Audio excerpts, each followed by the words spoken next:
So it's my pleasure to welcome everyone to the first of our 2015 Family Information Session, sponsored with a generous gift to the Childhood Communication by the Richard and Francine Loeb Family Foundation.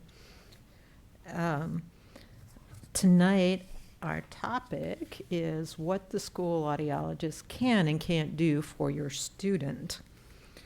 And just before I get started with introductions to our wonderful speakers, our next session will be May 8th.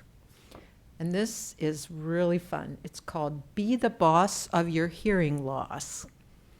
And for one of the speakers at our last October's all-day session was Stephanie Olson, who is a family consultant from Children's Hospital of Colorado. And she herself has a hearing loss, but her job is basically making kids feel more comfortable. And we're going to have a panel of teens with hearing loss who use a variety of communication options. And it's really a lot about self-advocacy, and we're really looking forward to it. And then in October, this coming October, our all-day session will be about unilateral hearing loss.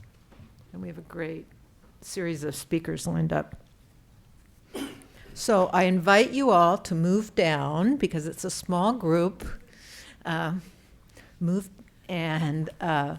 We are streaming this. And so welcome everybody out there. And we also need everyone at the end of the session to fill out an evaluation form. We use this to plan future sessions and also to continue our funding. So I will pass some of these out, and there are more out there. There are refreshments out there. So without much further ado, I am going to introduce our wonderful speakers. So our first speaker is Dennis Lambert, who is the head of audiology at the Seattle Public Schools. And he has worked in the public schools since 1972, first in Iowa. Where in Iowa? I lived in Cedar Rapids at the time. Cedar Rapids. And then he's been in the Seattle School District since 1987. And during his career, he says he's seen many changes in the laws that affect the way audiology services are delivered in the public schools. He's also seen the way in which technology has impacted the daily lives of those students who have hearing loss. And our team here really, really enjoys working with the Seattle School District audiologist, in particular, Dennis and Erin. And Dennis is looking forward to his upcoming retirement. And we're all sad, but we wish him well. Our other speaker is Erin Donlin, who has been with the Seattle Schools since 2005. She is on the board of directors of the Educational Audiology Association. And before coming to the schools, she worked in an ENT group and at the VA. So she's married, she has 2 little boys, and she has no spare time for hobbies. So Dennis will go first, and then Erin.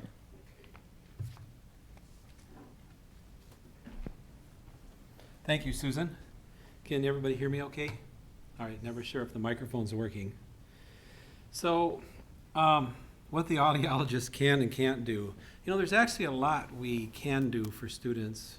There's a lot that we can't do either. And we'll go into that a little bit later. So, okay, let me see if I have this right here. There we go. All right. So what I want to talk about are these 2, 4, 6 topics tonight.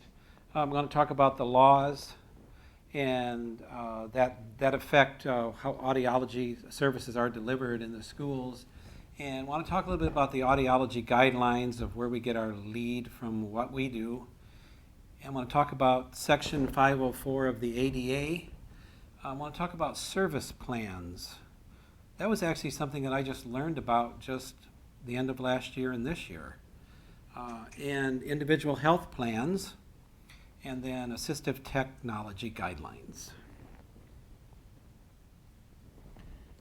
So the laws that affect our services or how we deliver services, IDEA, which some of you may be familiar with, has two parts to it that pertain to us, Part C and Part B. We're not very involved with Part C because that's a birth through 2 years of age, although we are involved in, I know Erin is, and maybe another audiologist, Jody, who's here tonight, who works with preschool. They may be involved in some of the transitioning from the Part C to the Part B, and the Part B is mainly, age 3 through 21, and that's what we're most interested in the public schools. Also, there's a Section 504 of the American with Disabilities Act. I deal with IDEA a lot because I work with kids who are on IEPs, but I work a lot with kids who are on 504 plans. The No Child Left Behind Act of 2001, that kind of comes into play sometimes too in what we do. And then of course the Washington Administrative Codes, which are those codes that, especially the special education codes, those are the ones that define our services in the public school as well as how kids qualify for special education services. So No Child Left Behind in audiology. Well, there's really no direct definition of the role of an audiologist. It requires students with disabilities to be included in the educational accountability system with accommodations. It requires schools to make yearly or adequate yearly progress. Some of you might have heard things in the news from time to time where it talked about, you heard a school that was going to be taken over by the state government or by the federal government, or they were going to close down some schools because they weren't, and that's what that was about, making yearly adequate progress. Now the Seattle School District had a couple schools that they weren't on the list for closure, but they were lower socioeconomic based schools where they were not meeting what was referred to as adequate yearly progress. So when that happens, there's a lot of resources that are directed towards that school. And interestingly enough, a lot of those schools have a high incidence of things like children on free breakfast and free lunch. So it's definitely tied into a socioeconomic factor. So what happened in Seattle was all these services were offered to the schools, and you could always tell because you would go to the school to find a place to park in the parking lot, and there was never any place you could find to park because it was full of people supporting these kids. And so those services really paid, they really paid off for those schools, and they were able to raise their test scores.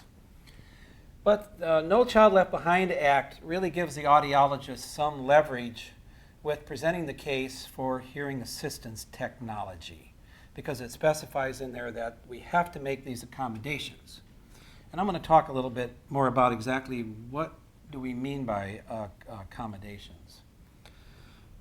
Now there are some, there are some other audiology guidelines that are of interest to us, and ASHA, the American Speech, Language, and Hearing Association, has published guidelines for audiology service provision in and for the schools.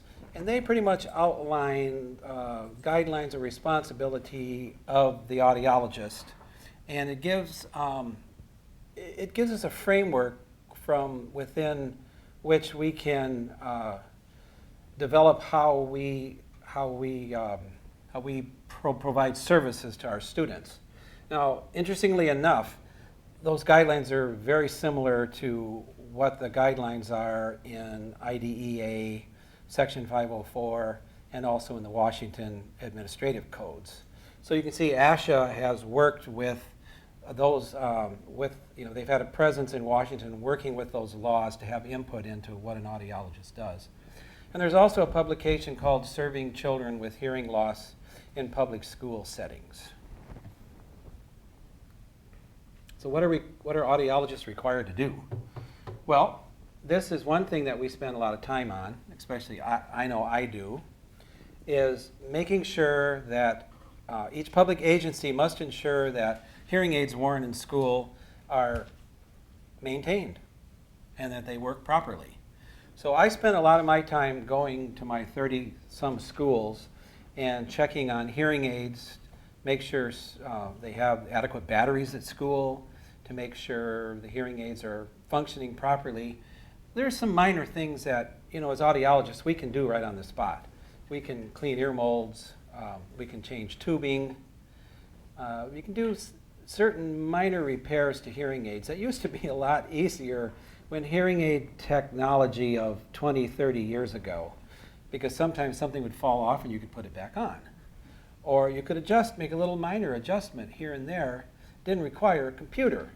But nowadays things are a lot different, and we prefer to have students see their dispensing audiologist for those types of adjustments that need to be made.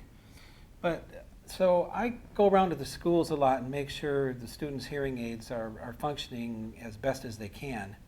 And if we have a hearing aid that's on the blink, sometimes I'll bring it to whoever the dispensing audiologist was. Many times I come here to Children's Hospital and drop these off. We used to make a lot of ear molds, but we don't seem to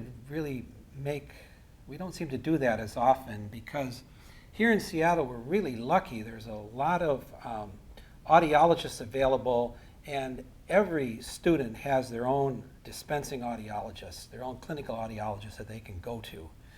And for these services, unless it's a really long wait, then we may help them maybe make an ear mold impression or something, but that's about the extent. We just want to make sure those hearing aids are on the kids and they're functioning properly.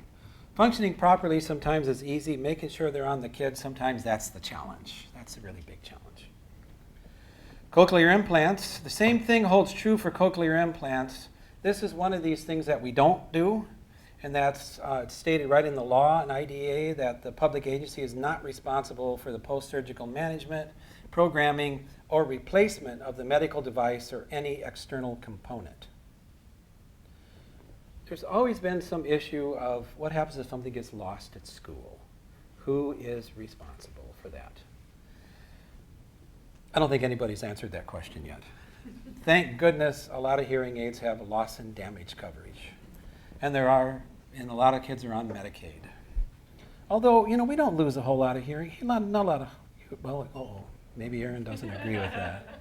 Shaking her head, yes. Okay, these are some of the audiology services. These are kind of classic things. Identification, making referrals to outside agencies or even referrals within our district. Rehab and habilitation services, Erin's going to talk about that because she does a lot of that. Those next two things, prevention and counseling.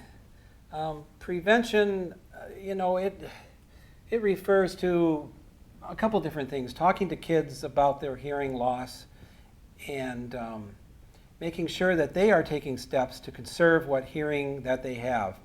I kind of combine that with the counseling effort, because I find myself talking to a lot of my students, especially the middle school and high school kids, about the dangers of loud sound, in this case music, on their hearing. And these students already have a hearing loss, and some of them take out their hearing aids, plug in their iPods, they get on the school bus, they go in the family car, and you know what happens when you get in an environment like that? You have to jack the sound up loud before you can hear it. You've had the experience where you listen to the radio, you get out of the car, jump back in the next day, and your radio's blaring away, and you wonder who came in and turned up your radio while you weren't in the car. Well, that was your ears adjusting to all of the sound and wanting a much louder input. Same thing happens to kids that wear hearing aids. So I talk to them a lot about that. Sometimes elementary school kids get it better than middle school and high school kids. There seems to be this gap that happens somewhere in middle school and early high school where, teenagers don't want to listen. We've all experienced this maybe with our own children or even in our own lives. But I find that high school kids in 10th, 11th, and 12th grade are a little more receptive to that kind of counseling, and they think a little bit in terms of the long-range effect of that. Now, the last part, the hearing assistance technology, that's the part which for us has changed dramatically over the years. When I first came into the field, in the early 70s, there was hearing assistance technology, mainly FM systems, in the schools. They've been around since about the middle 60s. And at that time, most of the kids that used the technology were in classes for kids who were hard of hearing or deaf. There were very few kids that were mainstreamed, at least where I came, when I worked in Iowa, where I worked, there were very few students who were out there in the schools who wore hearing aids. And there was a couple reasons for that. And it had to do with kind of the philosophy about fitting hearing aids at the time, and also about what technology was available at the time. So nowadays, hearing losses are fit where people wouldn't even dream of fitting hearing losses back in the 70s like that. The idea was, you didn't need a hearing aid. It's not going to help you. Well, that was partly thinking, but it was also partly of the technology at the time that was available. It did not work really well with very mild, with very unusual configurations of hearing loss. We didn't have a lot of control over it. So over the last 40-some years, this technology boom has just, it's happened everywhere. And so what used to be the big role when I first started was identification. Now it's hearing assistance technology is what at least we in the Seattle School District, and there's 3 of us that have divided the school district up that work with elementaries, middle, and high school. That's what we spend a lot of our time doing, is working with various technology and making sure it's documented in the IEPs and the 504 plans. So, IEP, service plan, 504 plan, individual health plan, what's the difference? Which one is better for your child? Which one offers the most comprehensive services? So if you start at the bottom of that with the last one and work your way up, the most comprehensive services are the IEP. And Erin's going to talk more about that later, so I'm not going to really go into much detail about that here. But the IEP involves a big evaluation, and then the child, if qualifies, will end up getting some kind of direct service as well as accommodations. So if we go kind of a step down from there, service plans. Now, like I was saying earlier, I just kind of learned about these at the end of last year and the beginning of this year. I'm sure they've been around for a long time. But you ever work with service plans a little bit maybe? Jody is one of our audiologists, a tiny bit, yeah, see. And I think we may be seeing more of this. This is generally where they go through the big special ed evaluation. The district recommends particular services, maybe a classroom somewhere, or maybe a particular therapy at a school where the child goes. And the parent declines that direct service. Maybe they take it for a while, but maybe they decline it. And then so the child is not getting the direct service from the service provider, the goals and objectives. So they don't have a teacher, a special education teacher. However, they are eligible for the equipment and the accommodations. They remain in special education, but they get the equipment and they get the accommodations. And the students that I have been involved with who are on service plans, they're generally in a private school setting, where they may be at a Catholic school, they may be at a special school for children with learning disabilities, some kind of program like that outside of the public schools where we're required to provide the equipment for them. So the student is eligible for the technology. Now, the individual health plan, I learned about these a couple, 2 or 3 years ago, maybe longer than that, 4 or 5 years ago. This is something that the school nurses use quite a bit. It's a quick way to get information out to teachers that students need certain accommodations. And it's kind of like a boilerplate form that the Seattle School District uses, that they send out to maybe, all the teachers, maybe the counselor in the school, anybody working with the child, and it gives them a little direction on things they may need to do with this student. Preferential seating close to instruction, use your classroom speaker system, rephrase or repeat students' questions and answers that students give to teachers' questions. It's a quick way to get stuff out. It doesn't require any parent involvement, and it doesn't require any kind of formal meetings. And nurses like to use that a lot because it streamlines their procedure and they can get information out to teachers really, really fast. But it's not as effective, I don't believe, as a 504 plan. Because with a 504 plan, which that top one is very important, it's for general education students only. Now, years ago, we used to have kids on IEPs and 504 plans because they needed a 504 plan. But the IEP is so all-inclusive that there's a section in an IEP for accommodations, which is what the 504 plan is about. So you really don't need 2 meetings and 2 separate tracks of evaluation. You just need one. So if your child is on an IEP, then you don't need a 504 plan. But if your child is in general education, not receiving special education services, and if your child has a significant hearing loss, wears hearing aids, uses technology, you need a 504 plan just to assure that you're getting the services that your child's getting the services that they need. And it's all about accommodations. It's not about direct service. It's an unfunded mandate. However, we're lucky in Seattle because Seattle has an ADA office, and it's funded. They have a budget, and we've been able to go to that office with a 504 plan and say we need this equipment for this student, and we can get it quickly. So what do they provide for us? What kind of things do we get from 504? Well, we get FM systems. We get services like Typewell. Get services like what's called CART, which is real-time captioning of what's being said in the classroom.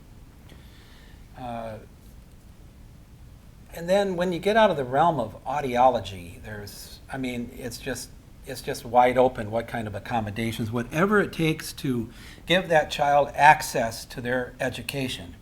And that access to education starts the minute you leave home and get on that bus until the time you get home. So what is the 504 process? And this is the one we use. I remember years ago, probably 10 or 15 years ago, the state of Washington did a bunch of training for everybody, and I was involved in that. I thought the trainings were great. It spelled out, nobody knew what a 504 plan was then. We didn't really know what it was all about. We didn't understand it. I thought their training was very good, and the Seattle School District set up a process, a series of forms, and in some ways, it's not as comprehensive and not as involved as an IEP, but it's certainly an excellent process. And if you stick to the process, you're going to go from the very beginning to the very end, and it should include everybody that's working with the student. When we first started doing these 504 plans, I remember going to some of the nurses said, hey, we're going to do a 504 kid, because there's usually a 504 coordinator at the school. We're going to have a 504 plan. Show up, it's just me and the nurse. developing this 504 plan, no parent, no teacher. And at the time, we all thought, okay, that's all right. That's how we do this thing. Well, time told us that that really wasn't the best way to do this procedure. If a parent or a professional believes that a disability exists, that's all it takes to start that process. And we have a referral form that's filled out by anybody and submitted. Then there is a, I don't want to get ahead of myself here. These things, learning, hearing, speaking, walking, breathing, care of self, and working, those are just some of the areas. If you believe there's a disability that limits a life function in any of those areas, then you're probably eligible for a 504 plan. Now, you notice that last one, working? Not many kindergartners work, do they? No. Okay, not many sixth graders work either. However, remember, this is American with Disabilities Act, so that applies to adults. And how we have used that in the Seattle School District is I've worked with some teachers who have, let's say, get vocal cord issues very easily because they have to raise their level. PE teachers are really susceptible to this. They're eligible for a 504 plan, and then the district buys them equipment to use. So it's just not only for children, it can be for adults too. So it can be for staff working. And you know what? It applies to Children's Hospital too, I'm sure. And it applies to anybody that takes federal money. If you have a workplace issue and you need an accommodation, you're eligible to have a 504 plan. It's a legal document. And in our district, we've spelled it out in a couple different ways. The school's responsibility, we provide the technology, we also write other accommodations. And what are some of these accommodations? Well, they could be preferential seating close to instruction. They could be the use of the classroom speaker system. Most of our elementary schools, I think all of them except one or two, because they're interim sites where programs go while their schools are being rebuilt. I don't think they have sound systems there, but all the elementary schools have sound systems in the classroom. And so, the teacher should be using and could be using that technology, but not all of them do. However, one accommodation, if you have a hard of hearing student in your classroom, would be for you to use that system. Another accommodation might be to repeat questions that other students ask. Because let's say you have a student who's using an FM system in a classroom. They're probably going to be hearing their teacher, really, they're going to be hearing them well. Sits close, can see their teacher, see what's going on. Their challenge is going to be to hear the other students ask and answer questions. So one accommodation would be for the teacher to repeat students' questions and also that they ask, and then repeat students' answers to their questions. Because it's been my experience that most kids who wear hearing aids are limited in their ability to understand a lot more than we realize and that what we observe. And they miss out on a lot more in the classroom. Maybe not what the teacher's saying, but a lot of the other interactions that go around in the classroom. So those are the kind of accommodations. There's other things we can do. You can get tennis balls on the bottom of chairs if you got a really noisy classroom. We've had to do acoustic tiling in some rooms. Those are the kind of accommodations. And those are the school's responsibility. The student has some responsibilities too. We like to see students wear their hearing aids at school every day. We like to see that. You can't make a student wear a hearing aid. You ever tried to make a teenager wear a hearing aid? Forget it. It's really hard to do. And if you're a parent who has a teenager, you may have fought that battle before. But students we encourage them to at least work with the teacher to let the teacher know when they're not understanding. They don't have to raise their hand in class and say, I didn't hear that, but go up and talk to your teacher after class. Ask questions, ask other kids. Those are kind of the responsibility. Parents have responsibility in this too, and basically is to provide updated audiograms and inform the school of any changes in their hearing loss. We can't expect the parents, it's not within our venue to have parents make kids wear their hearing aids outside of school. We wish they would, they really should. but those kind of things are not in a 504 plan. Okay, assistive technology is defined as any item, piece of equipment, or product system used to increase, maintain, or improve functioning capabilities. That is really a wide range of services. That can be, in our realm, it's FM equipment. It can be type well. It can be any kind of thing that involves technology. It can be CART, again, the real-time captioning. And this is just in audiology. We get outside of audiology, and there's lots of equipment that children may benefit from, their education may benefit from in the schools. So it's a lot of different things. And I think when these laws first came out and when they first became known in the schools, a lot of schools struggled with these laws. They didn't understand them, and they wanted to, I guess, maybe they wanted to limit their responsibility in some cases, because some of these things can be very, very costly. For instance, type well is tens of thousands of dollars a year per student. FM system pales in comparison to what some of these other services can cost. And I think just over the years, I've noticed that it's taken school districts and other agencies that fall under ADA and technology to be able to make the adjustments slowly over time. Things are really improving, and I think in terms of the FM system, one of the really big things that I think has helped teachers understand how an FM system works. Anybody guess where I'm going with this? Anybody have any idea? It's the cell phone. It looks so much like a transmitter. And even if, when we first got these transmitters and started using them back in the 70s, even if it was on and off, that threw some people. It did. Because some people, we're talking like radios and TVs, on and off kind of stuff back then. And we're talking about a lot of technology. And that kind of threw some people, remembering, now, it's up on, or it's down on, off, on. Do I turn it on when I'm talking? Yeah, I turn it on when I'm talking.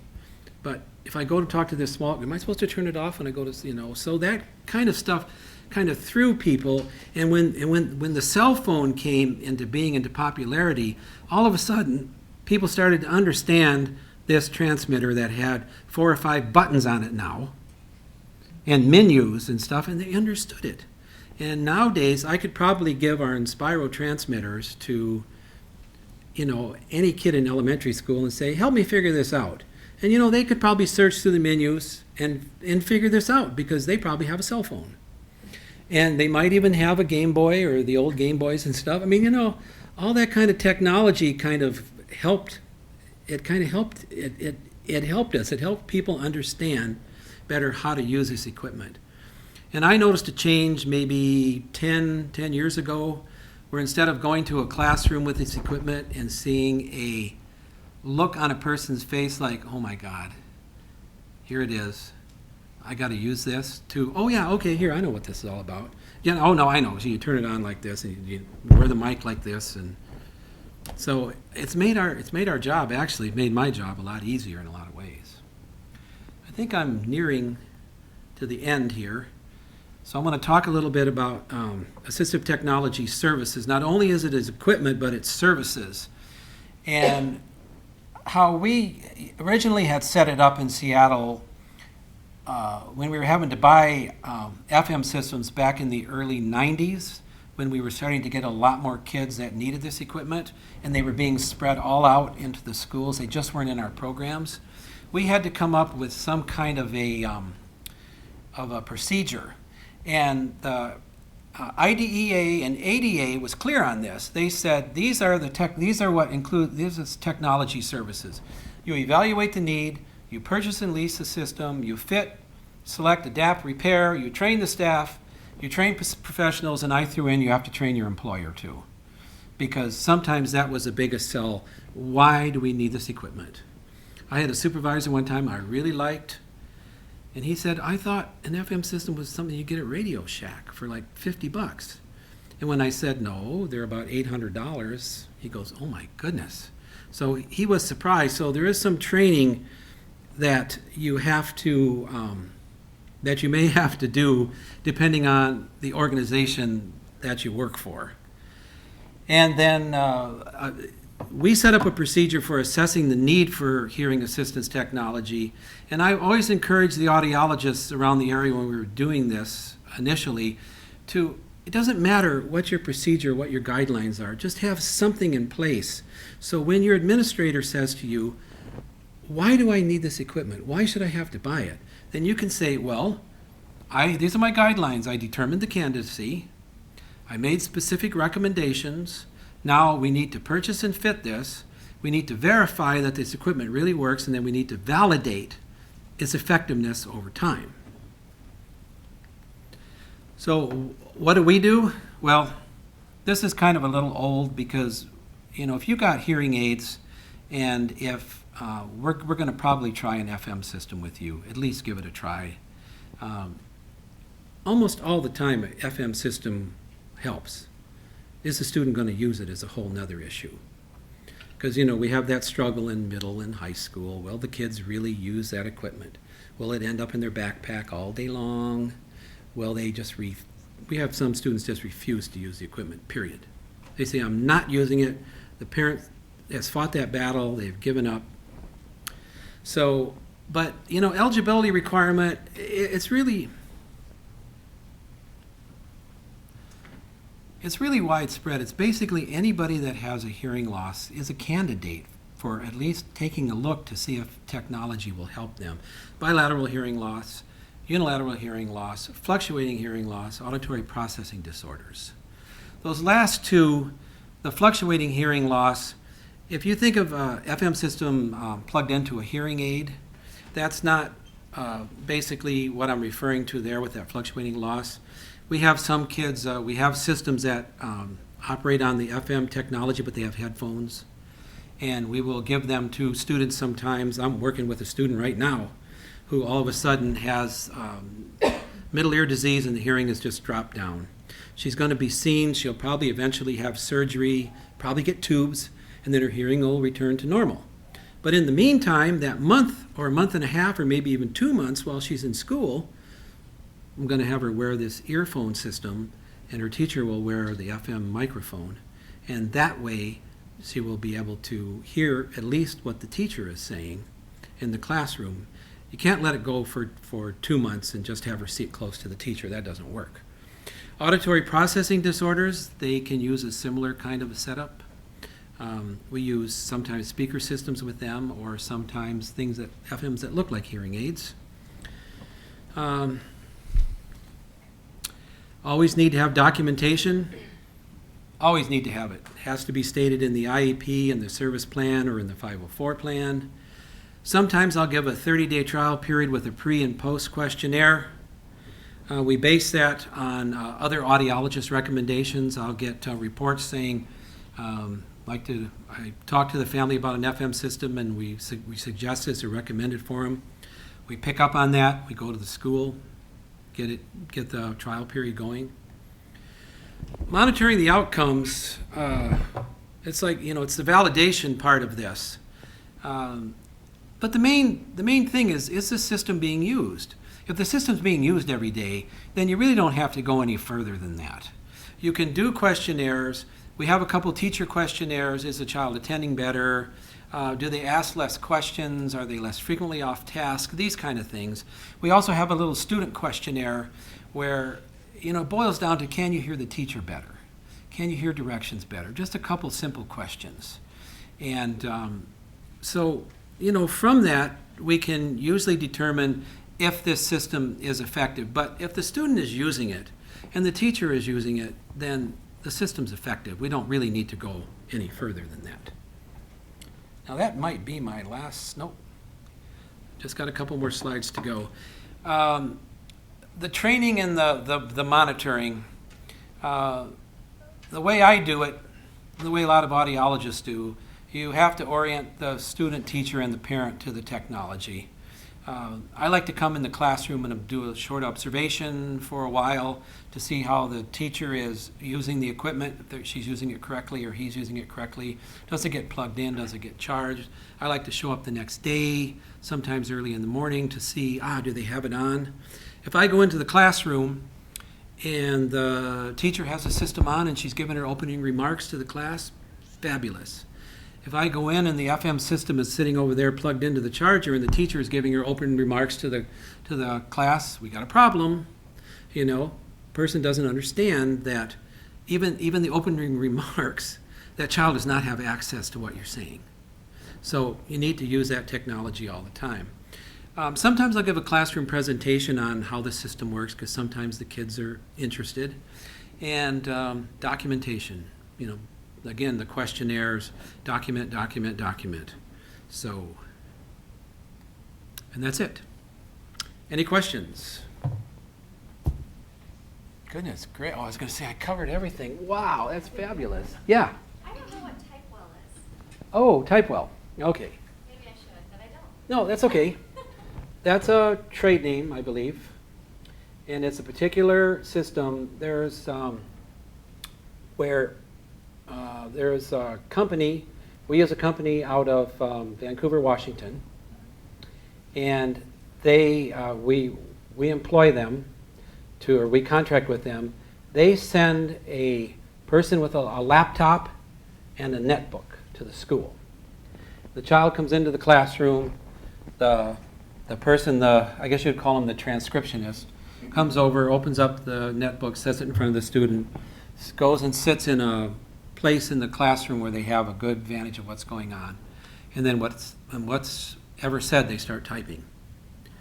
Now it differs from real-time transcription, CART. I always forget what that stands for. It's an acronym. With CART, they type every single word, every single whatever is said, word for word, like you were in a court. Typewell attempts to do that, but it turns out to be more meaning for meaning. And we've had pretty good success with that with a couple students. It requires that you have a pretty high reading level, for one thing. So, and that's how that works. And then after the end of the class period, it's usually for middle and high school kids. After the end of the class period, the transcriptionist closes everything up, gathers up the equipment onto the next class, sits down, opens up the laptop, opens up the netbook, and begins from there. So, yeah. I have a quick question on how best to direct parents to ask the appropriate person at their school about an FM system. Oftentimes we send kids out, with hearing aids and say, has anybody talked to you about an FM system? And they don't know what it is, so we kind of go over it and we say, well, then you talk to the school nurse, talk to the teacher about it. Who is the best person for a parent to contact regarding that and to get that process going? Well, here in Seattle, it's us. It's the audiologists, because we'd be the ones to take that and go with it. If we see that, we really want to make sure kids are squared away. We really do. In school districts where you don't have audiologists, and there are a lot of them in Washington that don't, I would think your person would be your director of special education. Because, when we talked earlier about what audiologists can do, is it the bottom right button for the black screen? Yeah, I got it. Thank you. When we talked about what the audiologist can and can't do, we have no, at least in our district, we have no budget authority whatsoever. We can recommend, we can submit requisitions, we can jump up and down, we can cry, we can beg, we can do all these things, but we don't sign our name on that line to get that equipment. So in a small district, I think it would be the director of special education, because they're usually the ones that sign off on that. Yeah, question? I was just going to add, a lot of times, I'm a speech therapist. Okay. And so a lot of times in the school, if you direct the parents to the speech therapist, we have some audiology background, and Okay. we could say, we can point you in the right direction. And There you go. always an Yeah. SOP in the school, so. She was saying, for the sake of the camera, she was saying that she's an SLP in the schools, and she can direct you to the correct person. Yeah, an SLP would be a good person to also consult, because I think every school has an SLP. Every school has. Yeah. That's a good recommendation. A lot of times with families that are non-English speakers, it's really hard for them to know the contact and Yeah. how to get those services going. Yeah. Okay. Yeah. Yeah, who would be responsible for making sure that the teacher is following the rules that he or she would repeat what Uh-huh. the students would be saying, Right. or as you say, give the response? How would you make sure that the teacher is doing that? Well, that would probably be kind of a shared responsibility. At my schools, if that came to my attention, I would probably take that on myself to go and talk with that teacher about that, and just to educate the teacher a little more on why we need to do this and why it's important to that student. And because sometimes people will get in habits with communication, and they're used to doing things a certain way, and sometimes they're kind of hard to break out of that habit. So I would be the one that would talk to them about it at my schools if it came to my attention. I might ask for the school nurses' help on that too, because they may know the person better. I don't know, Erin, what do you think? Similar, okay. How, Yeah. how would we know that the teacher is really doing that in class Well, if yeah. it's a young student? Yeah, that's a like good 6 question. Years, 5 years of age? Yeah, I think parents are always welcome into classrooms. I'm not saying you should go in there and demand things. That's not where I'm going with that. But I think if you went in there and saw for yourself, why not? Every parent has a right to go in a classroom when they're in, to check with the teacher first and invited in. You could go in and see for yourself. Where we have programs, I don't know, maybe Erin, maybe you can address that when, you want to do that now? Okay, later, okay. Because she works with the, hard of hearing program at TOPS. So, but, I would do it if it was brought to my attention. I would go in, and then I could go back and do an observation too. So. Oh, I'm sorry. To his question, I'm a parent, and when my child was younger, in the elementary schools, they're very welcoming, not just to come in and sit in class, but for volunteers. So I would try to volunteer for if they were doing a class party or something. It gives you that opportunity to kind of see what's going on, and in a kind way to say, oh, I noticed that got turned off. I'll show you how to turn that back on. Are you familiar? But I could also then bring it to the nurse or the audiologist and get their help in managing it. That's what I was gonna say too, and also bring up characteristics, like, it's hard for her to focus, even though she's unilateral, it's gonna take her a few extra seconds for the cross aid to get to the part of the ring where it kicks in, and educating the parents as I was going, or educating, the teacher, as I was in there, just volunteering as a parent, Yeah. so. Because, like I said earlier, you're always probably going to, hearing loss is just so easy to overlook in a child, because you think you always overestimate the child's hearing efficiency. Teachers, they're just human. It's easy to do that. And you don't realize that the student is missing out on as much as they are at times. So, trying to stay on top of that the best you can is probably about all you can do. Any other? Yes, in the back. It's the same follow-up to Norman's question. So if there is accommodations included in the IEP, Uh-huh. and you have noticed that it's not being enforced in the classroom, and you have spoken with the teacher, and your next IEP is next May, Yeah. are you in a position to alter anything so you're not wasting academic year till you leave next time? How Yeah. can you actually make sure that IEP is being enforced, and that if equipment is available, Yeah. if the teacher has been educated, Yeah. student is in elementary school, that is not necessarily interested in that. How do you survive in the middle of academic year before next IEP? Yeah, I think that's a good question. She was asking, for the sake of the video and the people at home, she was asking, how, if the teacher isn't doing it, what is your next step, right? Is what you're asking. Well, an IEP, a 504 plan is a legal document. It's a contract between the family, the student, and the school. And the school is legally bound to follow the accommodations that are in the 504 plan or in the IEP. And with an IEP, you know, there is the program specialist for the school, there's a special education supervisor, there's a director of special ed. At the school itself, there's also the principal, assistant principal. I don't know, Erin, you want to? There we go. The one thing to remember about the IEP process is that it's not just once a year. It doesn't have to be once a year. That's at minimum. So you can call an IEP meeting at any time if your child has an IEP. And that's laid out in what we call the procedural safeguards. And I wasn't actually going to talk about those much today, but it's a good time to bring it up. Procedural safeguards are your legal rights as a parent of a child in special education. And it will actually go, you can look through that document, and it's a document that you'll be offered at every IEP meeting. It's, it's about 30 pages long and really small print. But it's, a lot of people kind of jokingly cast it aside, but it's actually really important to go through that information.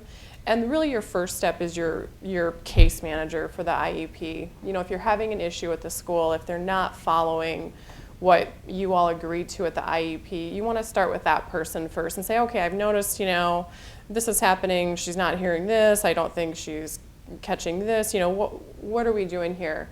And, start with your IEP case manager, and then, just ask really honest questions, just, voice your concerns, and don't feel like you can't come in and ask for another meeting at any time, really. There should be open communication, and that's part of what I'll talk about, is that the IEP and the process should not be adversarial. It really should be a very collaborative approach to helping your child, and that's really our goal.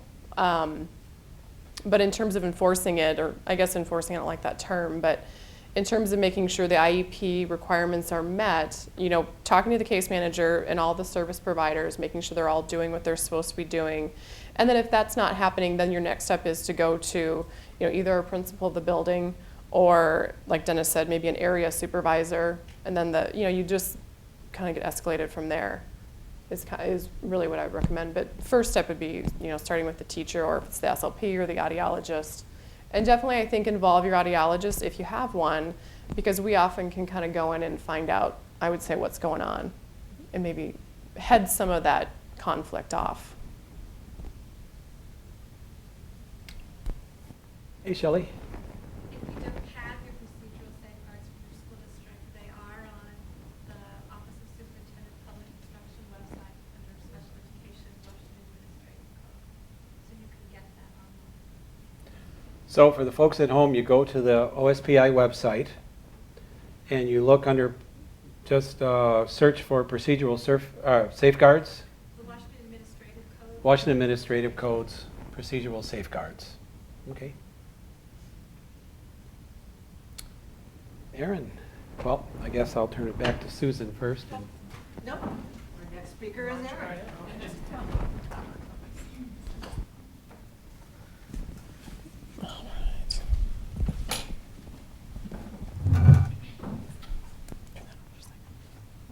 We need to unblock, the screen. Oh, okay.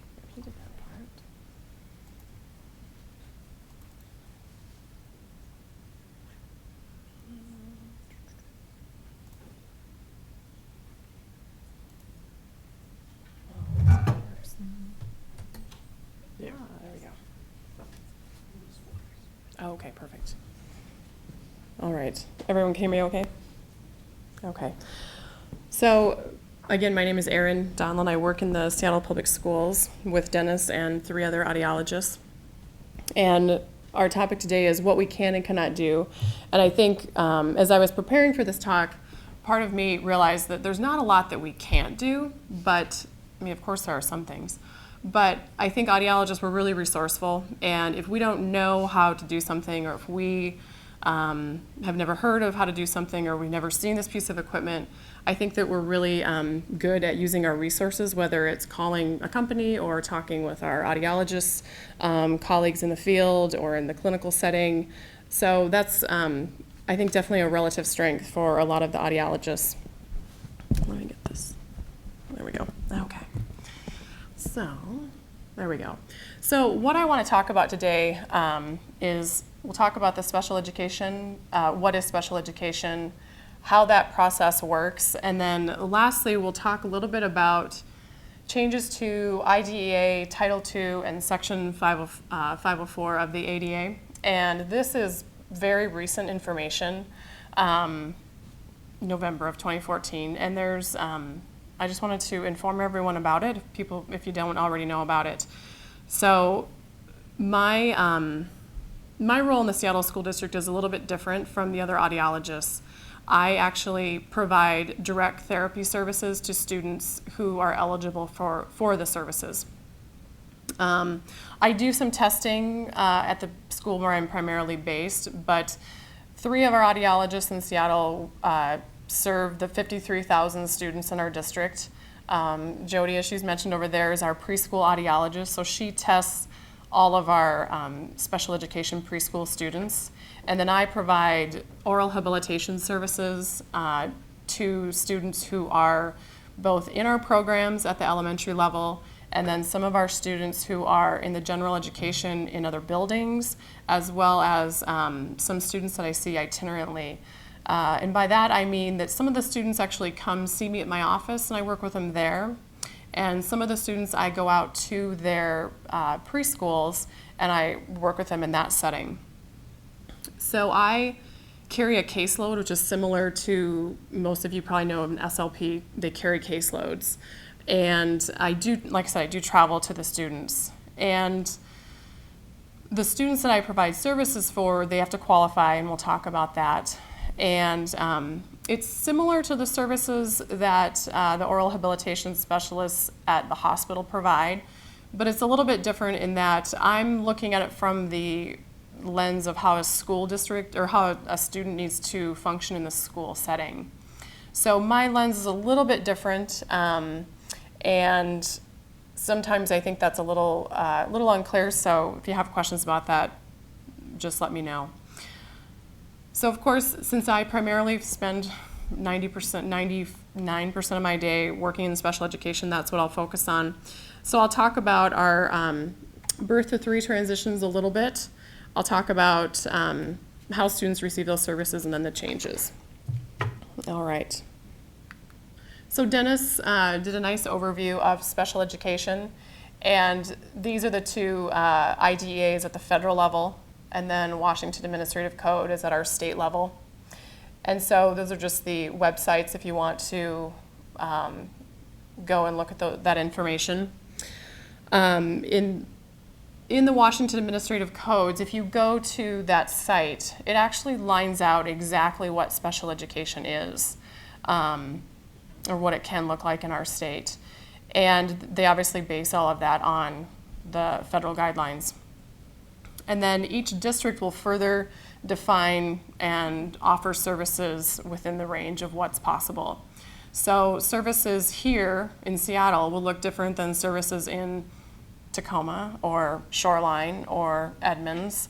And that also creates some confusion, I think, among parents, not really understanding, why does a child here get this service and a child here gets this service? And it is really confusing. And even as someone who works in it, and I've been doing this, and I work closely with colleagues in other districts, I don't always understand why services are delivered one way versus another. But some districts, they may not even have an educational audiologist, and that's probably more common, especially in our more rural districts. Some of them will use a co-op. Maybe an audiologist will work with several districts in an area. And then in other districts, maybe the larger districts, they may offer everything from multiple audiologists, provision of preschool, elementary, high school programs in a specific language or modality. And some of our districts will contract with other districts to provide that service. So it's always very different. So what defines special education is the specially designed instruction. So for those of you who have been in an IEP, you've heard us banter about the term SDI, and it's this specially designed instruction. And the definition is specially designed instruction means adapting as appropriate the needs of an eligible student, the content, the methodology, or delivery of instruction. And this is really what we're looking for in terms of special education. Because to be eligible, we have to have a disability. And that's defined by the federal guidelines. That's not, that's just the term that they use. So the child has a hearing loss, so they automatically have that. They have to have a delay. And with that delay, they also have to have a need for the specially designed instruction. If they don't have the need for the specially designed instruction, but rather they might need something like consultation from the audiologist, or they might need the FM system or real-time captioning, then we're looking at a 504 plan. But it's that specially designed instruction that is what sets it apart from 504. And we often think about it in terms of either push-in or pull-out services in terms, maybe the SLP will go in, work with a group of kids, and then, or she'll pull the kid into our office and work with them on articulation or language therapy. So that's kind of what you're thinking about. Probably it could be maybe the special ed teacher is working with the general ed teacher and they're maybe co-teaching a science lesson. That often happens maybe at the middle school or the high school level. And then the related services and supplementary aids and services, they are different. And again, this is an area that as educational audiologists, we talk to different audiologists in different districts, and I think some of us treat this differently. But like I said, it can be that collaboration, it can be the consultation, it could be where you're putting your interpreter, the FM system. But the related services are primarily aimed at helping a child benefit from special education, and the supplementary aids and services are aimed at general education. So that's kind of that key difference. And sometimes kids need, an FM system, they need it in both settings. So, if they have a special ed teacher, maybe they have a deaf and hard of hearing teacher who comes and works with them itinerantly, the teacher would use the FM system there, which would be probably special education. But then when she leaves and the child is receiving the general ed services, then they would need their FM there. So it's just, sometimes it's just a matter of where you put it in terms of the IEP. So we'll go over special ed eligibility. We'll talk about the process, how we determine eligibility, and if a child's found ineligible or eligible, then what the next steps are. And I've been doing this now for 10 years, and I know that no matter how many times we explain this, it's very confusing. I think it's confusing. I go to, as part of my job, I go to a lot of I try to go to all of our birth to 3 transition meetings in our school district. And so we explain it then, and then most of those students will then go on for the eligibility or the evaluation, which then can lead to eligibility. So it can be explained 2 and 3 times, and it still is a very murky process. And so I encourage you to use the resources that I've given you in terms of websites and just ask questions at the school. Parents need to have a fairly good working understanding of what's happening. And if you don't, then the school needs to work differently to make sure that you do understand it. I have to use my notes here, I can't remember everything. Okay. So the first piece of eligibility for special education is a referral. And our referrals come from several different places depending on the age of the child. So when kiddos are little and they're in the birth to 3 setting or birth to 2, 0 to 2 setting, that referral will come from the birth to 3 or the early intervention service to the school district.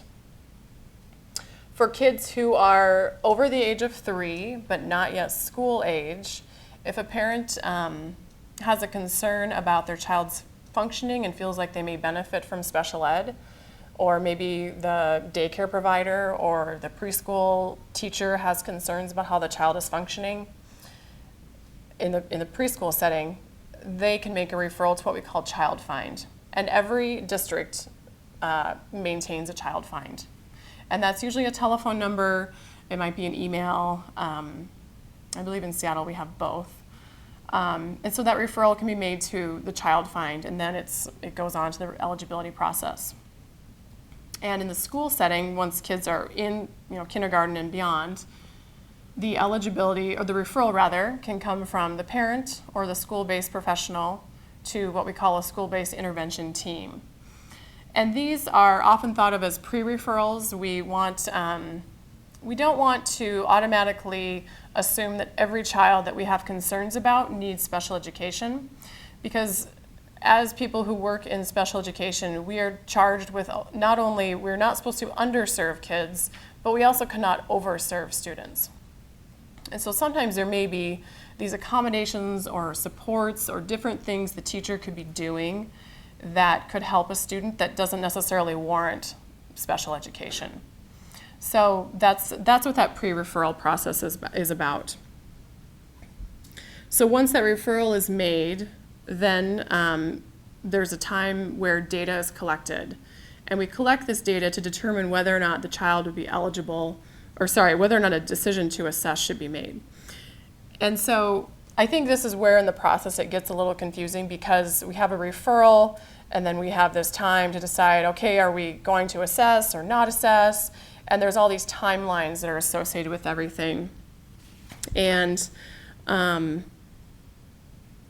the schools, we have to stay within those timelines. We have to do everything according to the amount of time that we've been given, which is all set out in the federal guidelines. And so that sometimes can feel a little unfriendly, I think, to families, because it may feel like we're rushing people, or that we need to get this IEP done, or we have to get this eligibility, the evaluation meeting done by a certain date. And it can feel I think it feels unfriendly that we're kind of rushing people through something, and this is a process as kids, especially when they're leaving the Birth to 3 agency and they're moving into the public schools. That's a really scary, I think, very difficult transition for a lot of our families. And it sometimes can feel like we're moving too fast. And the reason for that is that we have to, what we call, stay compliant. We have to meet our timelines. And a better way to handle it is if schools can do things a little earlier. And sometimes we don't have control over that. If referrals aren't made to us, especially in our Birth to 3, if they're not made maybe as soon as we can, or something like that, maybe the family didn't want to refer right away, then the school district, we still have to maintain our timelines even if we're kind of short on time. So I just want to kind of explain why it sometimes feels like we're very pressed for making sure everything, kind of almost rushed, which doesn't feel very good, I think, from a family perspective. So in terms of after the referral has been made, then we make a decision, and that decision is whether to assess or not to assess. So again, more timelines. So if a decision to assess has been made, then we go into the eligibility process, which is an eligibility evaluation. In the Birth to 3 arena, or in the preschool setting for kids who are before school age, that will often go to what we call maybe a preschool assessment team, or maybe a multidisciplinary team. It'll work differently in every district. It might be not necessarily at one particular school, or it might be maybe at a preschool center, something like that. And in the elementary age, elementary, middle, and high school, I work primarily with elementary, so that's always my thinking. In that setting, it will be at the child's school where that evaluation will take place.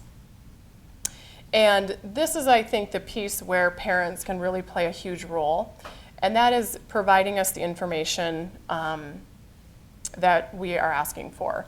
Ideally, we want to have parent input. We want to, have you fill out questionnaires as much as you can, making sure if you have recent audiograms or reports from the hospitals, reports from outside therapists. That's all information that we need to have so that we can help make decisions about eligibility. And if we decide, I think I jumped ahead of myself a little bit, but on that last bullet, if we decide not to assess, that's where the 504 and classroom accommodations would come in. I think I did a little bit there.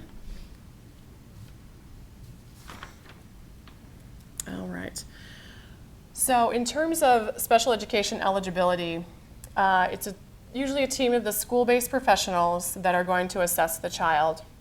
And we're really gathering the data related to how the child is currently functioning in an educational environment.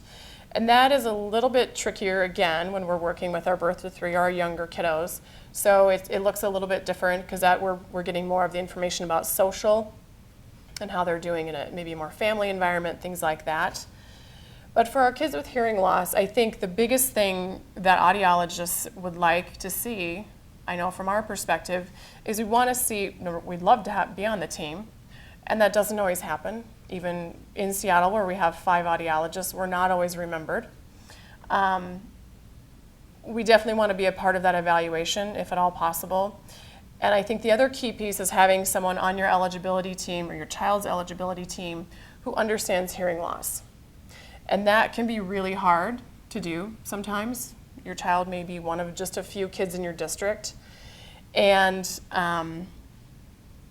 so as parents, advocating for your child's needs in terms of having someone on that team who's knowledgeable of hearing loss. I think at bare minimum, an audiologist. Ideally, it would be great if we had a bank of school psychologists and a bank of SLPs and a bank of occupational and physical therapists that understood hearing loss, but we don't. We have a lot of SLPs who understand hearing loss, and I'm speaking again, Puget Sound, regionally, I think we have a lot of SLPs who understand it to some extent. I think the school psychologist aspect, we don't have that as much. And another key important person would be a teacher of the deaf, if possible, and one that's well-versed in your child's modality, what language and how your child communicates. That's I think, the people that you want to have as part of that team. And if you don't have that, I would encourage you to advocate for that with your special education department and ask for, either there are private audiologists that can contract in with school districts that can work on a contract basis. There is the CDHL, which is the Center for Childhood Deafness and Hearing Loss, out of Washington School for the Deaf, which is a great resource. And there's also Northwest School has an outreach team as well.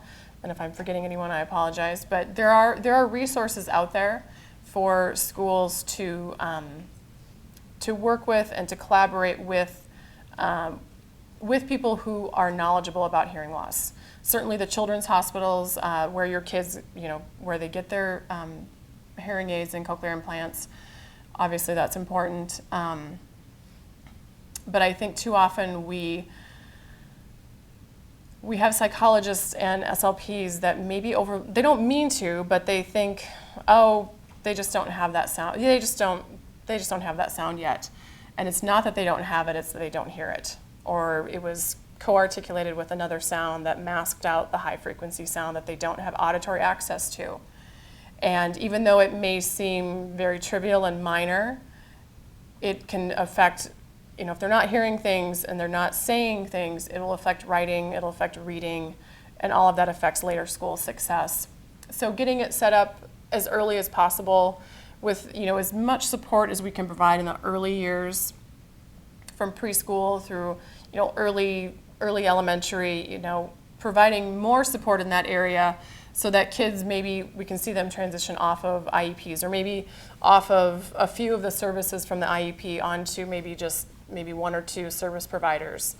I think that's really what we want to see. And again, providing all of that information that you have. So if you need to sign releases, making sure that you're doing that. If you have the audiograms at home, if you can send those in, that's always really helpful so that we can use that information as well as part of our process. All right.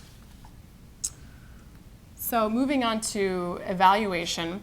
We talked a lot about evaluation already, but during the evaluation process, if it's, depending on how it works, if it's a one-day evaluation, then the child and the family may come to a setting and be evaluated all in one day by a group of professionals. We sometimes call it evaluation in the round, because the child and the family, it's almost like we're all kind of sitting around. It's kind of odd, and so different service providers will take the child and do, gross motor or fine motor activities, or maybe the SLP will take them aside and do, language testing, communication testing, and then the information is gathered from the parents in that setting. Usually with, obviously, a school nurse is almost always involved. Audiologists, again, we'd love to be involved if at all possible. And in the school setting, it's a little different because we have access.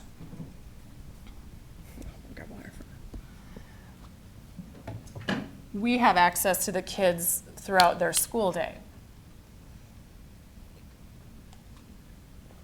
So that can be a little bit, it can be a little different, since we're available and we can go into different classrooms that the kids are in and, observe them during a PE time versus a reading time versus an art time as the audiologist or the SLP or different people. And so that evaluation in the school-based setting will take place over usually several days or maybe several weeks. And again, there's a timeline associated with how many days we have to do that. And at the end of all of this evaluation, a report is written, and that report is something that should be, obviously it's shared with families, and it is, it's gone over with the family, and we discuss, what recommendations were made, what supports does the child need, do they qualify for special education? If they do, what category, what specially designed instruction, maybe what other related services. A lot of times we'll see our motor therapists will often be a related service. Maybe they're helping with writing. If they're an occupational therapist, they might be helping in that setting. Sometimes we'll see SLPs, the speech language pathologists. They'll be a related service in terms of maybe they're supporting the special education teachers, maybe some classroom communication goals, something like that. And then again, if that child is found ineligible, then we would look towards what we needed to do in terms of accommodations. So then we get to an IEP. And that's why I think this seems I know when I go to birth of 3 meetings for transition meetings, families often want to know, well, what's going to be on their IEP? And I think that's the point where I have to step back, and the person that I go with these meetings, our birth of 3 coordinator, we have to take that step back and say, okay, well, first we have to get through this entire evaluation process, and then we arrive at an IEP. But it's only if we decide to evaluate, and then if they're eligible, then we get to the IEP. And that IEP is written based on the evaluation report. So the initial IEP often looks like a carbon copy of that evaluation report. And the IEPs that are written right after we have a reevaluation will look very similar to the written evaluation. And in terms of reevaluation, and I'll talk about that for just a second, we are mandated by the federal government to evaluate we have to do it every 3 years at least. We can't let more than 3 years go. We can certainly reevaluate sooner. That sometimes is not always done through an entire reevaluation process. We may just decide, we just need to add maybe this area, or we need to just maybe modify a certain area of content delivery that we're going to be doing with the IEP because the child has changed. And that might be done through what we call revision. But more often than not, we're seeing reevaluations, and they're generally, like I said, they're done every 3 years. And then after we have that reevaluation and evaluation or reevaluation, after we have that, then we write the IEP within 30 days. And so at that point, we consider any specially designed instruction and accommodations. And the specially designed instruction will vary greatly. I think it varies less with our colleagues in the speech language pathology or teachers. I think where it varies quite a bit is with audiologists. There are several audiologists in the Puget Sound region who do provide oral habilitation services, and that is not extremely common, I would say. Being involved with the Educational Audiology Association at the national level, we have a listserv, and there's not a lot of talk on there, it doesn't seem, with people who provide therapy services. Most of the districts, I would say throughout the country, if a child is eligible for oral habilitation, then our speech-language pathologists are providing that service. So it's a different way of delivering the service. But I still think the audiologists, we play a really key role in terms of helping to, if we're not necessarily delivering the service, I think that we play a real key role in terms of really fleshing out what those goals should be based on what areas the child may be missing. I just came tonight from an eligibility meeting, and the SLP and I, because of our working relationship and because we know how each other functions, she and I will collaborate on some goals and objectives for the child, because we know that the child needs the support in the area, but she's going to focus her goals, maybe more on the articulation aspect of things, and I will then focus more on looking at how the child is following a direction. So there's different ways of kind of working that. And in terms of the variability of goals and objectives, they can range anywhere from self-advocacy in terms of knowing how to put their hearing aids in or out, knowing when batteries are on or off, giving the teacher the microphone. And these are, I'm elementary, I'm preschool to elementary, so that's the lens that I think about this. It can be things like having a conversation with a peer and you don't understand what they're saying, so how do you get them to repeat or rephrase or say it a different way?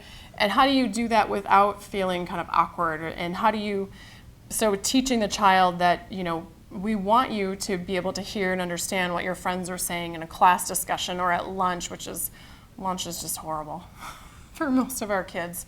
They hate lunch. It's so noisy, and most of them look at me and say, I don't know what happens in there. And I have yet to figure out the lunch situation and hearing announcements over the loudspeaker of our school buildings that are a little older, and the sound systems are not very good.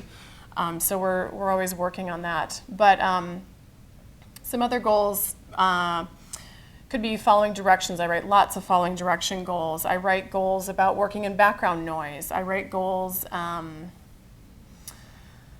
around sequencing information that they hear from an auditory, a story presented with mostly auditory information, kind of working on that auditory memory component. So all kinds of different goals. Some audiologists will write goals based on knowledge of their hearing loss. And that's maybe with our older kids, knowledge of IEP, knowledge of 504, how do I access what I need when I get to college, things like that. So there's a lot of different goals in that area, which is why I kind of enjoy it, because it's really fun. So the next page is, actually, I pulled that directly from the Hands and Voices website, which is a great, has some really good resources on it. And this is actually a worksheet that at the top of it says IEP/504 checklist. And there were just a ton of great ideas and accommodations, just to a different way of kind of, going through this information. And I think that this would be a really helpful thing. It's actually just a one-page handout that you could bring to your child's IEP, or maybe bring it ahead of time, talk about it with the team, maybe pass it back and forth and say, hey, what do you think about, these 3 things under communication accommodations? What do you think about under curricular modifications? Could we look at maybe an alternative curriculum for somebody who needs a lot of modification? So some of those may not be necessarily, they may be 504. I'm not as versed in 504. So there could be some in terms of the curricular modifications. But certainly I think it's a great jumping off point for IEP teams and for 504 teams, especially for our teams who maybe aren't as familiar with kids with hearing loss. It also is sometimes a little bit of a wake-up call to teams that have never worked with a kid with hearing loss to say, oh, we have a lot to consider. But if you really start kind of diving down into it, there's some things that we're all doing all the time and we don't realize it. But in some parents, you may want to have it all documented, and I think that that's fine. I think it's just the manner in which we go about asking for these things. I know one thing on there is the lighting. That's a huge component. A lot of our teachers are using overheads or smart boards, interactive whiteboards, I guess they call it on there. And when they do that, they often turn the lights out. And so our kids are sitting there.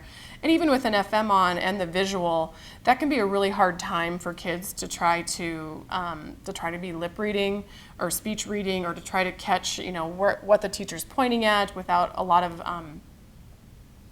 visual cues. And so there are some different accommodations that can be made. Even having the child, making sure that they're not sitting maybe facing the sun. So maybe their back should be away from the window so that the light is actually on everyone else's faces versus they're staring into the light all day long and trying to, especially if they're watching interpreters, that's definitely something they need to be mindful of. The visual distractions is a huge one, especially for our kids who do have a hearing loss.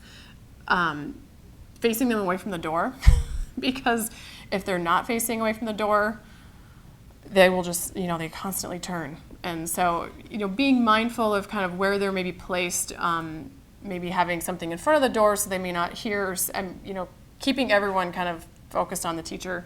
Because for our kids with hearing loss, when they divert their attention from the speaker and then come back to the speaker, they miss more than just what a kid with typical hearing will miss, because they are so reliant on that visual information.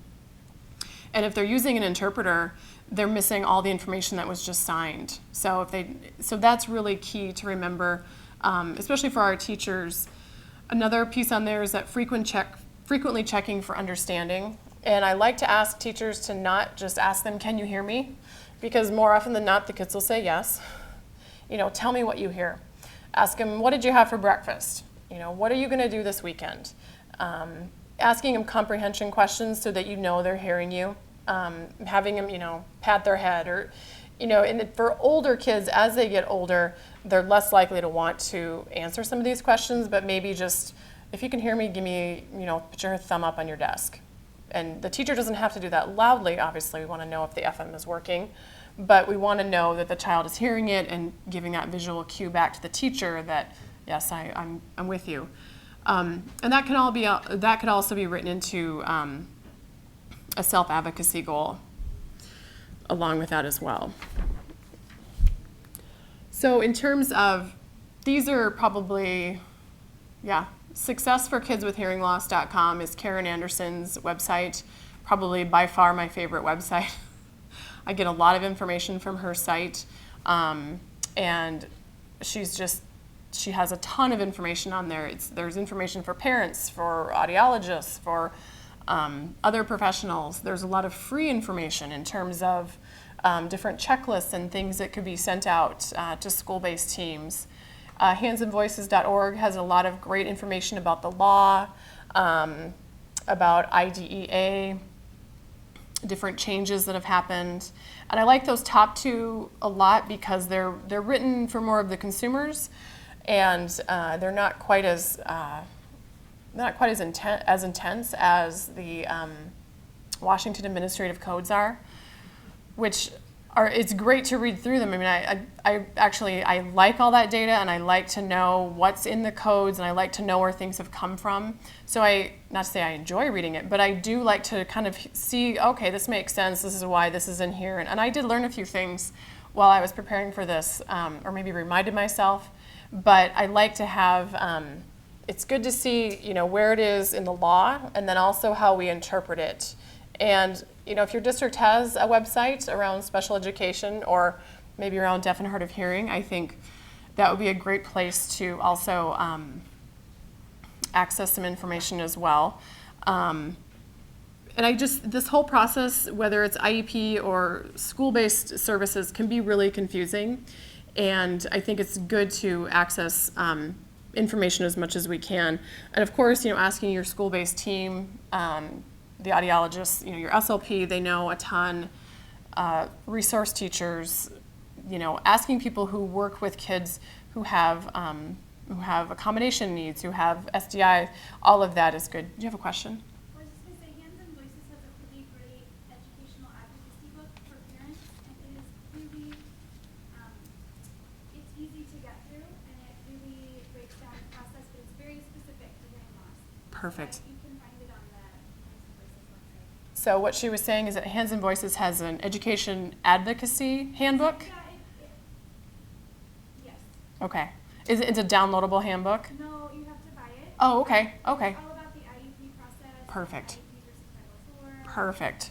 Yeah. Yeah, that's really good information to have, I think. Just, and we'll get to that in my very last slide, but all of that is really good. The more information you have, I think the more confident and the more competent you can feel when you walk into these meetings, and it seems like people are throwing around acronyms and terms and, I think parents should stop us because we do use terms, and I've had 4 evaluation meetings today, and I know that probably by the last one, we were abbreviating, SDI, and we'll provide, and just, we need to be reminded that even if it was my 10th meeting of the week, this was your first meeting of your child's life, and you don't do this every day. I do it every day, and so, feel free to stop us and to ask us, where are we? I don't even understand how this document works, because I know with our IEP documents now, so our evaluation documents and our IEP documents all look very, very similar now because we use a state system, and a lot of our school districts use that system. And so parents will get both documents and say, well, how are they any different? And they look almost identical. And so, ask those questions about, well, how do I know what this is? And it might be, it's usually that's written at the top, but it's written in the exact same font as the other one. So there are a lot of different, like I said, these acronyms we use and all of these timelines, and it's easy to get lost in the shuffle. And I think that it's important for parents to ask us constantly. It's also good for us to remember, right, I need to slow down, I need to back up and go over why this is important. Okay, so here's some new information. Okay, so this is in November of 2014, actually, there was an updated policy guidance that was released by the U.S. Department of Education and the U.S. Department of Justice that's provided some clarification to Title II. So I am not entirely clear about everything yet in terms of how Title II, 504, and IDEA all interact, but they do all interact. Title II, to me, is more of an umbrella over 504 and IDEA, but I wouldn't quote me on that yet. I think the key piece in Title II is, is this: it prohibits discrimination on the basis of disability in all services, programs, activities provided to the public by the state and local governments. Sorry, I have little typos in there. And I took this directly from probably a Google lookup. Except public transportation, which I don't understand that. And then 504, that Dennis talked about a lot, is this section of the Rehabilitation Act of 1973. And that is also talking about discrimination based on disability. And it's also about civil rights and making sure that our kids with disabilities are met the same way as our kids without disabilities. And then IDEA is a little more clear because that's for kids who require special education. And now this update on the next slide, I'm just going to read it. Schools are required to ensure that communication for students who are deaf and hard of hearing are as effective as communication for others. This "are as effective as communication for others" is the key change. And it's through the provision of appropriate aids and services. And so what my understanding so far, and again, there's been a lot of talk on the Educational Audiology listserv.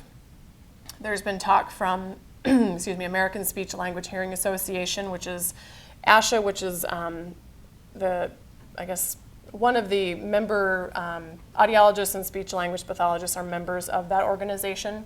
And they are ASHA, American Speech Language Hearing Association. They do a lot of lobbying on behalf of us to the government. And they provide a whole host of other services. And they also have a great website for parents as well. But the kind of the chatter or the information that's kind of coming out is that this just sort of opens up the whole gamut of what we think students need. And it's incumbent upon the school district to start really looking at our kids with hearing loss, because it's for kids who are deaf and hard of hearing, to make sure their communication is as effective as. And information was distributed by the state to the school districts in December. There was a letter that was sent out.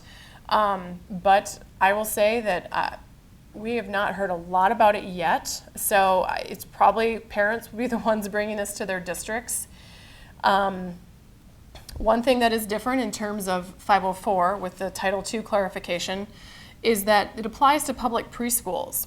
So kids who are in Head Starts or any other publicly funded preschools, this is applicable to. And publicly funded can mean anybody receiving federal funds. So if maybe they have a free and reduced lunch program, if they have maybe tuition waivers for certain kinds of kids, certain kids who fall under a certain poverty level, something like that.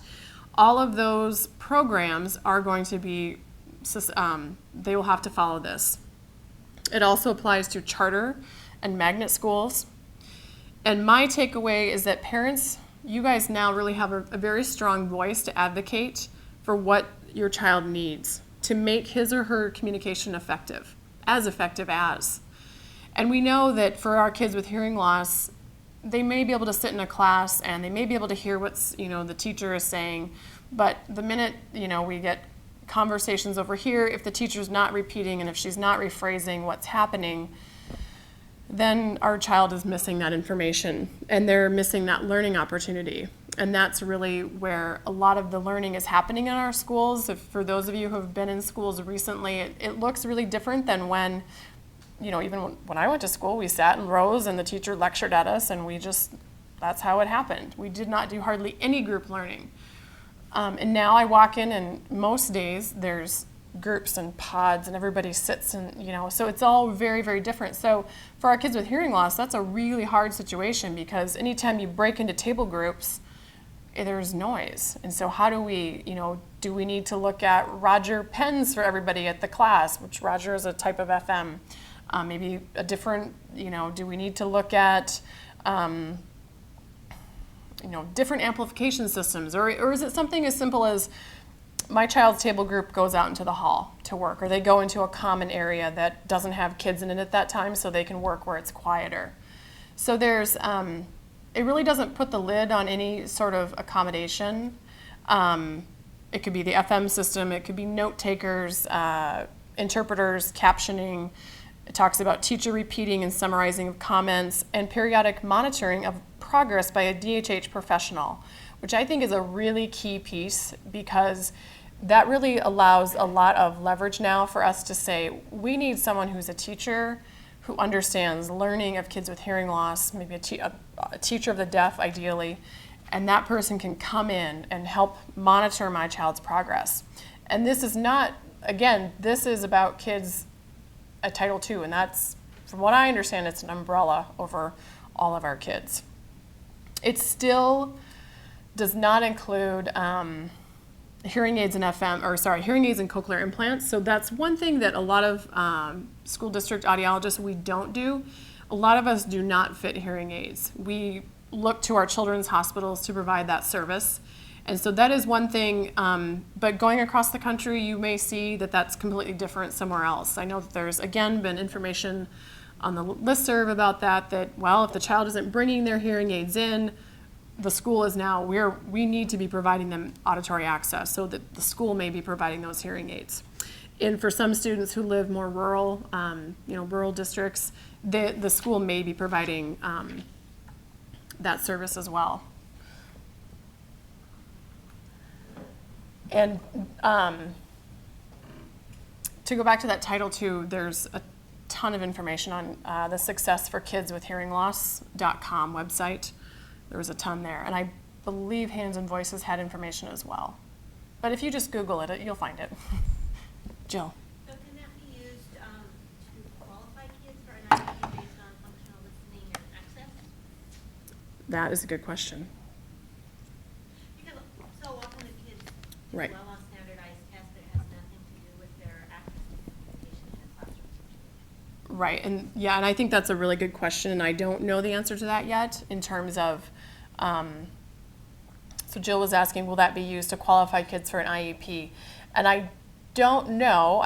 To me, it's talking a lot about the communication access and whether or not they're hearing it, can they understand it in the classroom.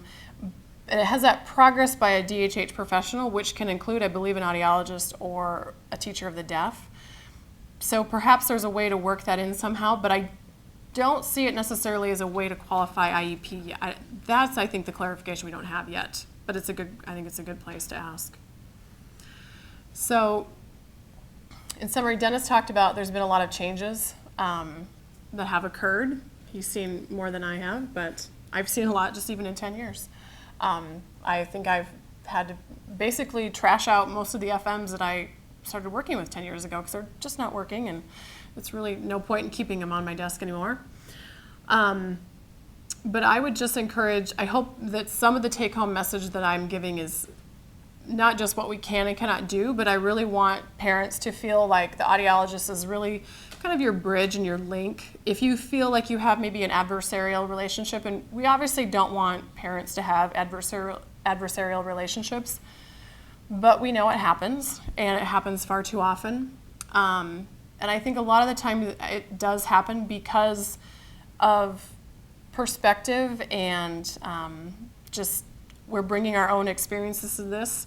Sometimes I think families are asking for things and they're demanding something and they're mad and they're emailing everyone and they're just constantly, kind of seems like bombarding us with demands and requests. And sometimes it's not about the requests they're making, but maybe there's a transition that's happening. Maybe they're feeling like totally out of control. Their child's moving on to middle school and they feel like, oh my gosh, well, I don't understand.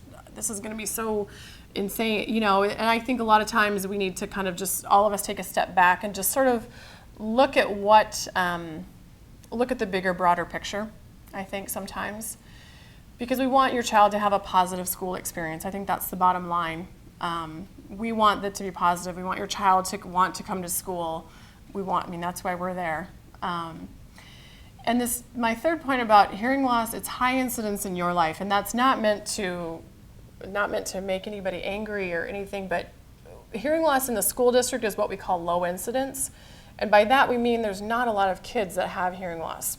Even though in your family it might be 1 of 2 of your kids, or maybe you yourself has a hearing loss and then 2 of your kids have a hearing loss. So in your family and for audiologists, this is high incidence. We see kids with hearing loss every single day. So we think, well, it happens all the time, but really, when we go back to the statistics and looking at our overall populations, it's not that many, but it can feel, so I guess my point in that is that that's why a lot of people don't understand it. Is that maybe they probably haven't dealt with families who have kids with hearing loss. So be patient with our school professionals. We're all humans. I know Dennis mentioned that earlier. We are all human, and we all do make mistakes, and we are all we really are there for the students, and we are there because well, for the most part, I would say all of us love what we do, and it's not just the 10 weeks off in the summer that we do this, although a lot of people think that's it. But it is not the only reason. But we're all there because we want to help kids in this school setting. And lastly, you're all here and you're educating yourself, and so now you can go out and you can educate others, and I think that's a huge piece that parents can do. And I know it sometimes feels like, well, why should I have to? But because in our district there's 5 audiologists and 3 of them cover 53,000 students, so we can't possibly get to every, it's like it's just kind of a mass of critical mass that we don't have. But yeah, educate yourself so you can educate others. Ask questions of your IEP teams, of your 504 teams, of your school-based team. Feel that you can advocate for what you need, but doing it in a positive way will really, that will go a long way. So, thank you. Questions? Yeah. Go ahead. So I have a question. You had mentioned earlier that if the school district doesn't have an audiologist there, that the parents can ask for an audiologist to be on their team. Do you have a list of, or is there a good resource that you have so parents can go to? Because I think a lot of parents would be interested in asking for that. Yeah, I think you're starting with your dispensing audiologist would be a good first person to start with in terms of that. But there is a list of, and I believe it is, it's a list maintained by Washington Sensory Disability Services, which is WSDS. And if you just search for Washington Sensory Disability Services, it's out of Central Washington University. They have a list of all the educational audiologists within the state. And so you may be able to find an audiologist in a district near to you. And if that's the case, they may be able to enter into an arrangement somehow, maybe buy time from that other district and just say, hey, can we contract, so many hours or something like that. And then, like I said, there's also audiologists who provide contract services to different districts, and they're also listed on that list, as well as the Center for Childhood Deafness and Hearing Loss, CDHL, out of Vancouver. And they have at least one audiologist. I don't know how many more they have. And then also out of Northwest School, they have an outreach team as well. So yeah, there are the resources out there. Anything else about that? Another question. Yeah, no, fire away. So I'm one of the air therapists here. Oh, okay. I see a lot of kids on our hearing loss clinic who maybe have hearing loss that's found later. It might be more mild. And when the family goes to look for eligibility for an IEP, what would be a reason that the team and the school would not consider evaluating the child for an IEP? And I mean, I obviously know why they would proceed, but what would be a reason for them not proceeding, and how do they come to that conclusion? That's a good question. I think sometimes we look at it in terms of, are there some accommodations we can put into place that may provide the benefit that the child may need? Do they really require, are they going to require that specially designed instruction? And that the eligibility process and the evaluation process, rather, is what that's for.